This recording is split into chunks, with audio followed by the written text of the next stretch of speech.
আসসালামু আলাইকুম। আজ রোববার ২৭শে শ্রাবণ, ৫ই সফর, ১১ই আগস্ট।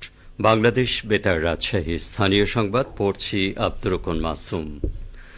অন্তর্বর্তীকালীন সরকারের প্রধান উপদেষ্টা নোবেল বিজয়ী অর্থনীতিবিদ অধ্যাপক ড মোহাম্মদ ইউনুস একটি স্বার্থান্বেষী মহল সংখ্যালঘু সম্প্রদায়ের উপর হামলার মাধ্যমে দেশে হট্টগোল সৃষ্টি করছে, এজন্য তিনি সংখ্যালঘুদের সুরক্ষা নিশ্চিতের জন্য ছাত্র জনতার প্রতি আহ্বান জানিয়েছেন। তিনি গতকাল রংপুরে কোটা সংস্কার আন্দোলনে পুলিশের গুলিতে নিহত বিশ্ববিদ্যালয় ছাত্র শহীদ আবু সাইদের বাবা মাকে সান্ত্বনা দিতে তাদের বাড়িতে যান। পরে তিনি বেগম রোকেয়া বিশ্ববিদ্যালয়ের শিক্ষার্থীদের সঙ্গে মতবিনিময়কালে এ আহ্বান জানান। শিক্ষার্থীদের উদ্দেশ্যে ড মোহাম্মদ ইউনুস বলেন, সংবাদপত্রে সংখ্যালঘু সম্প্রদায়ের উপর হামলার প্রতিবেদন আসছে।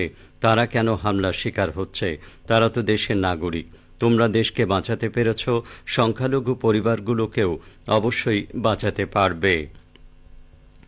এ ধরনের হামলাকে ঘৃণ্য কাজ বলে উল্লেখ করে তিনি শিক্ষার্থীদের হিন্দু, বৌদ্ধ, খ্রিস্টান সহ সব সংখ্যালঘু পরিবারকে যে কোনো ধরনের ক্ষয়ক্ষতি থেকে রক্ষার আহ্বান জানান। শহীদ আবু সাইদের জীবন উৎসর্গের কথা স্মরণ করে প্রধান উপদেষ্টা বলেন, আবু সাইদ এক মহাকাব্যিক চরিত্র। ভবিষ্যতে তাকে নিয়ে অনেক কবিতা, সাহিত্য, অনেক কিছু লেখা হবে। এর আগে গতকাল বৈষম্য বিরোধী ছাত্র আন্দোলনের সমন্বয়কদের সঙ্গে নিয়ে তিনি শহীদ আবু সাইদের বাড়িতে গিয়ে তার কবর জিয়ারত করেন।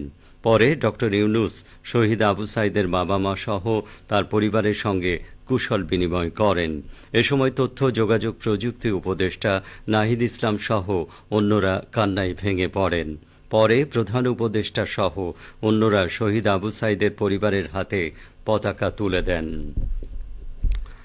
গত ১ জুলাই থেকে ৫ আগস্ট পর্যন্ত ছাত্র জনতার গণ আন্দোলনকে দমন করা ফৌজদারি মামলা আগামী ৩ কর্মদিবসের মধ্যে প্রত্যাহারের সিদ্ধান্ত হয়েছে। গতকাল সচিবালয়ে আইন, বিচার ও সংসদ বিষয়ক মন্ত্রণালয়ের উপদেষ্টা ড আসিফ নজরুল আইন ও বিচার বিভাগের কর্মকর্তাদের সঙ্গে সভায় এই সিদ্ধান্ত নেন। আইন মন্ত্রণালয়ের এক সংবাদ বিজ্ঞপ্তিতে এই তথ্য জানানো হয়েছে। সভায় মোট ৫টি সিদ্ধান্ত নেওয়া হয়।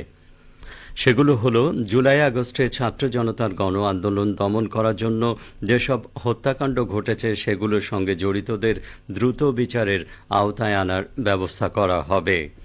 গত ১ জুলাই থেকে ৫ আগস্ট পর্যন্ত ছাত্র জনতার গণ আন্দোলন দমন করতে যেসব ফৌজদারি মামলা দায়ের হয়েছে সেগুলো আগামী ৩ কর্মদিবসের মধ্যে প্রত্যাহার করার জন্য প্রয়োজনীয় পদক্ষেপ নেওয়া হবে। শিশু কিশোর উন্নয়ন কেন্দ্রে যেসব শিশু কিশোর মিথ্যা ও হয়রানিমূলক মামলায় আটক রয়েছে তাদের আগামী ৩ কর্মদিবসের মধ্যে ছেড়ে দেওয়ার ব্যবস্থা করা হবে।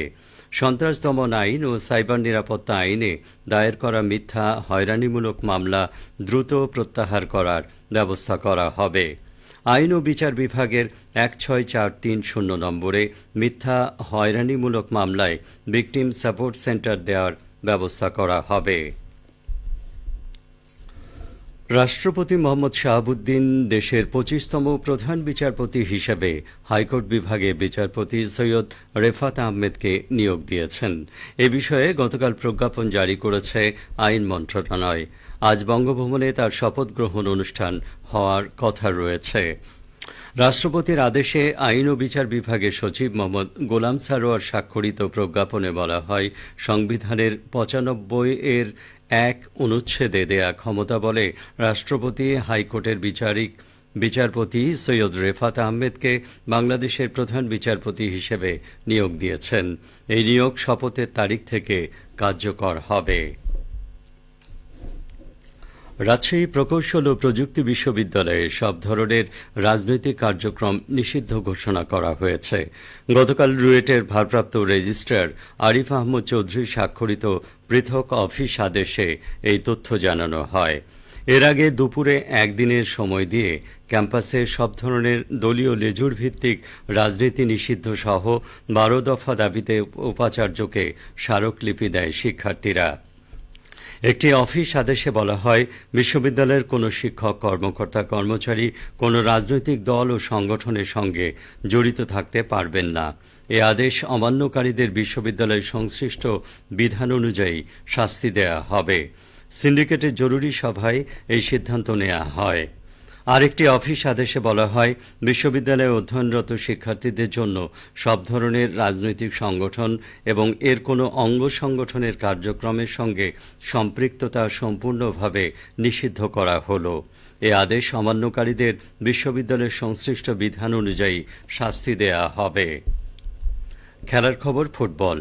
নাটোরের সিংড়ায় চক সিংড়া যুব সমাজের উদ্যোগে যুব ফুটবল টুর্নামেন্টের ফাইনাল খেলা গতকাল অনুষ্ঠিত হয়েছে। প্রতিযোগিতায় মেহেদি ট্রাক্টরস 2-1 গোলে রিফাত লায়ন্সকে পরাজিত করে। চক সিংড়া কড়ইতলা মাঠে খেলা শেষে সমাজসেবক Abdul Mannaf champion runners up trophy প্রদান করেন। সবশেষে আবহাওয়া।